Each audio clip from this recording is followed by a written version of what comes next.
Es un placer recibir a un amigo de muchísimos años. Estamos hablando del señor Magnus. Ya ha estado aquí en Viva la Tarde comentando películas del género fantástico, del género superhéroes específicamente, que es lo que nos gusta. Y hoy viene con un nuevo cómic del Grimorio de Plata, Two Cool Cats y otras canciones, en un formato CD prácticamente. Correcto. ¿Cómo estás, Magnus? Muy bien, muchas gracias, Cairo, por la invitación. Bueno, todo el equipo también, por suerte, y a la gente que está escuchando. Muy contento de estar por acá. Hace muchos años que nos conocimos en este mismo un piso más arriba. Un piso más arriba, ¿no? En otra frecuencia, en frecuencia modulada y no amplitud modulada. Tal cual. Pero he estado varias veces acá al aire, muchas veces telefónicas, pero es un gusto estar acá presente, hablando de superhéroes, ¿sí? Hoy hablando de otro tipo de cómic. Sí, porque, bueno, hace muchísimos años ya el cómic dejó, en realidad creo que ni siquiera originalmente arrancó con los superhéroes el cómic. Yo siempre tuve el Yellow Kid como uno de los primeros cómics de la historia. Bueno, el Yellow Kid en periódicos estadounidenses es como una de las cosas primeras, sí, pero en realidad hay unos orígenes bastante anteriores del cómic en el humor gráfico, sobre todo político. En Europa primero, después en Estados Unidos. El cómic y la política vienen de la mano desde siempre, no necesariamente política partidaria, ¿no? Uh-huh. Pero se usaba acá en la época de 1800 y pico, cuando recién éramos un país, había pseudocómics o cosas, y después, bueno, evoluciona para contar ficción también, ¿no? Hablemos un poco de este trabajo, cómo está presentado, cuál es la o las tramas que se presentan en Two Cool Cats y otras canciones. Bueno, Grimorio de Plata es una ambientación, un universo de cómic dedicado básicamente a los cazadores de monstruos, cazadores de vampiros, hombres lobos, etc. El primer libro que sacamos por allá por 2013, que aparece el propio Cairo en sus páginas. Presentando bandas. Presentando una banda. Pero después hemos sacado un montón de historias cortas en formato de historieta y hasta un corto audiovisual que la gente lo puede encontrar. Va al Instagram de Gas Comics. Tenemos el link para que lean todos los materiales anteriores de manera gratuita. ¿Es necesario para llegar a No. Esto está hecho para funcionar independientemente, pero todo el demás material está disponible de manera gratuita en la web.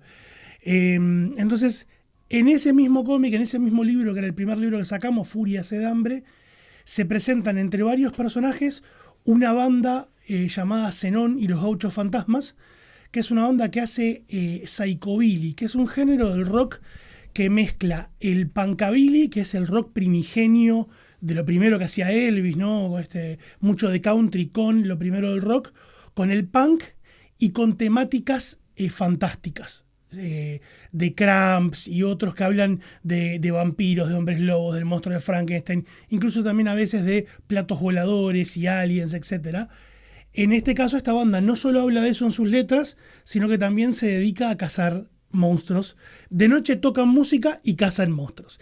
Y no son los protagonistas necesariamente del universo de Grimorio del Plata, que puede ir variando, puede irse enfocando en diferentes personajes.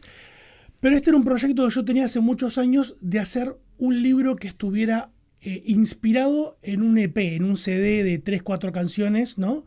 Y cada historia corta es un track del CD. Entonces por eso tiene este formato de librillo de CD en 12x12 y todo. En realidad para meterlo dentro de la cajita cuesta un poco porque es más grueso. Y entonces hay una historia que está basada en un tema de Johnny Cash, que es Give My Love to Rose, en este caso traducida a Denle mi amor a Rosa. Otra historia que no está basada directamente, sino que tuve la idea y después busqué la canción, se llama For the Fallen, la canción, que es una canción y un poema dedicado a los soldados británicos caídos en la Primera Guerra Mundial, pero hay un enganche ahí con la historia uruguaya también. Y la tercera canción es una canción completamente inventada, que es la que le da título Two Cool Cats, que esa ni música tiene porque yo no toco ni el timbre con ritmo. Y en cada una de estas canciones vemos lugares del interior del país de Uruguay siendo azotados por un monstruo diferente. En la primera, en Two Cool Cats, hay zombies. En la segunda, Denle mi amor a Rosa, hay una especie de monstruo planta espinoso.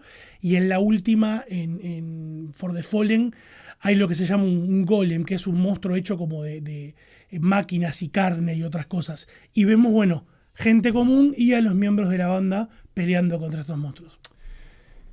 Es un mundo fantástico en lo que tiene que ver que es como que deja volar la imaginación, y donde todas las influencias que uno puede tener, porque no son solamente del cómic, tienen que ver con el cine, con películas clase B, que han sido sobre revalorizadas, no te diría en los últimos tiempos, te diría que quizás, vos me vas a corregir porque yo no tengo mucha cultura en el tema, quizás el que más popularizó la revalorización del cine clase B fue Tarantino en su momento, tomando mucha cosa del cine clase B y repopularizándolo. Quizás no tanto de los fantásticos, sino de otros tipos de filmes, como los filmes de terror giallo, italianos, o el spaghetti western, Exacto. Pero que van muy de la mano. Un montón de cine puramente comercial, ¿no?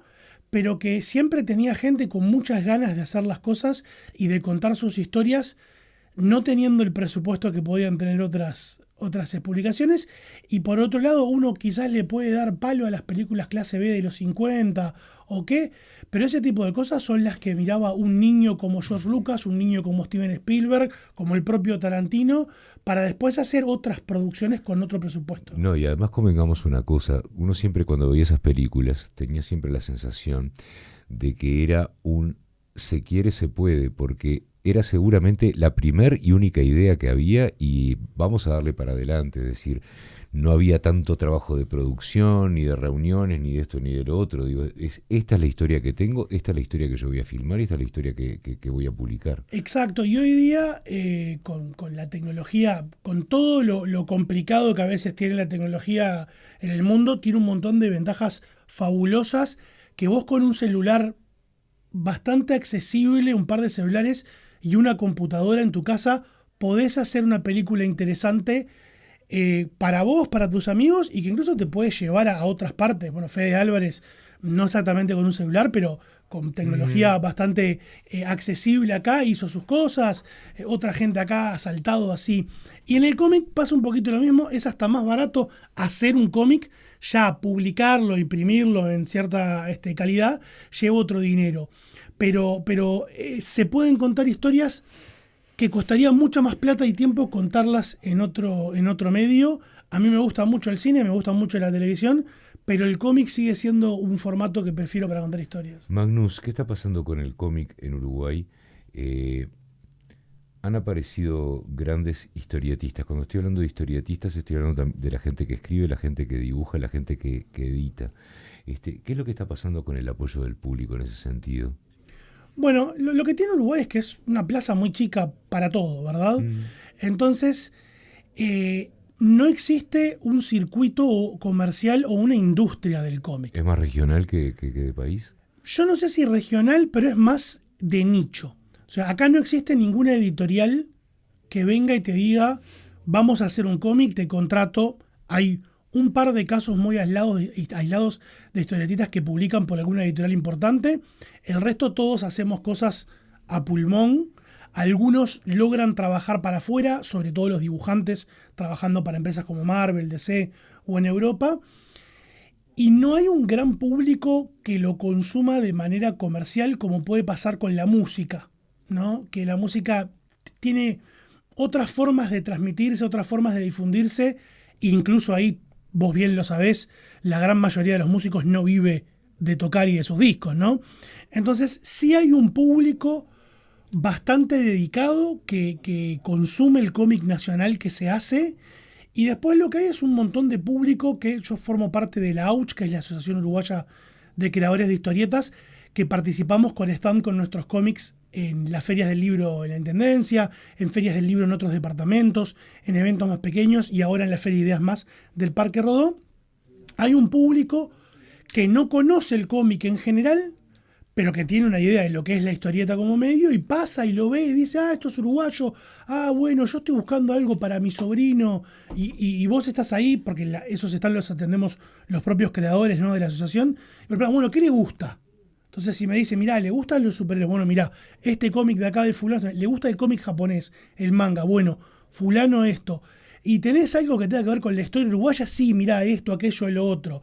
Y esa gente que descubre por ese lado, porque lo que tiene de maravilloso el cómic, la gente muchas veces lo reduce al superhéroe o lo reduce al cómic de humor, a un Mafalda, que no tiene nada de malo, ¿no? O animales graciosos tipo el ratón Mickey o lo que sea. Pero el cómic es solo un medio para contar historias.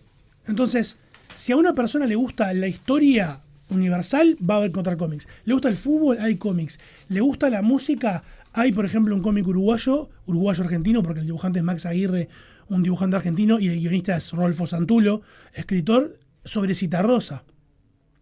Hay un cómic sobre la fuga de Punta Carretas de los Tupamaros.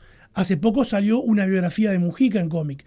Fuera del cómic uruguayo, yo tengo cómics biográficos de Johnny Cash, de Charlie Parker, ¿no? Bueno, Magnus, yo soy un poco más grande que vos, pero alguien que nos abrió a nosotros las posibilidades que tenía el cómic fue la editorial Columba con sus revistas Claro que sí. de Nippur, D'Artagnan e Intervalo, donde si bien había en aquella ensalada había historias fantásticas, también había historias totalmente mundanas, nadie volaba, eran historias... Mucha historia bélica, mucha historia también costumbrista. Bueno, trabajaron uruguayos ahí como el propio Eduardo Barreto, es verdad, muy recordado, él trabajó en esas revistas.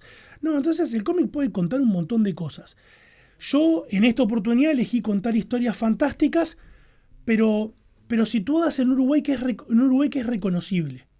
Como es un cómic donde hay una banda de música, en la primera historia, la primera página la abrís de historia y es un festival muy parecido a uno que se hacía en Durazno. Sí, señor. Pero como el dibujante es de Carmelo, Lisandro y Pascuale, decidimos hacerlo en las afueras de Carmelo. Después, la segunda historia que la dibuja Juan Pablo Paredes, que es de Paysandú, pero vive en Montevideo, pasa en un cruce ferroviario en Durazno. Porque pintaba, porque encontré un cruce ferroviario que me gustaba. Y la última, no le voy a decir a los lectores dónde pasa en el país también, y en un edificio muy importante, muy emblemático de la historia del país, que tiene que ver con la Primera Guerra Mundial y otras cosas, así que por ahí va un poquito la bola, ¿no? Si se saben de qué hablo. Magnus, ¿cómo conseguimos este cómic? ¿Cómo lo compramos? Bueno, presencialmente durante casi todo este mes de diciembre, hasta el 24 mismo, estamos en la Feria Ideas Más, en el Parque Rodó, el stand de Auch. Todos los días abre a partir de las 7. Hay un día que va a ser una maratón de 12 horas y el último día abre más temprano porque es 24. Hoy mismo a las 20 horas lo estoy presentando junto a Juan Pablo, uno de los dibujantes, así que pueden pasar y después de la presentación hasta llevárselo firmado. Algún otro día me encuentran por ahí. También está disponible en Mercadito Eureka, que es una librería que queda en San Salvador 1981, ahí en la zona de Parque Rodó. Y pueden buscar en Instagram Gas Comics, que ahí están los links a leer todo lo anterior y también a mandarnos un mensaje si lo quieren adquirir de alguna otra parte del país y gestionamos alguna forma de enviarlo eso. Magnus, Lisandro Di Pascale, Juan Pablo Paredes y Alejandro Alex García se asocian para Tukul Cats y otras canciones en el universo del Grimorio de Plata. Magnus, siempre es un placer encontrarse contigo. Igualmente, Cairo, ¿puedo mandar un agradecimiento? Mande todo lo que quiera. A mi esposa Cintia, que siempre me apoya en todos los proyectos. Un beso para ella y un beso para el doctor Dinosaurio también. Le mando.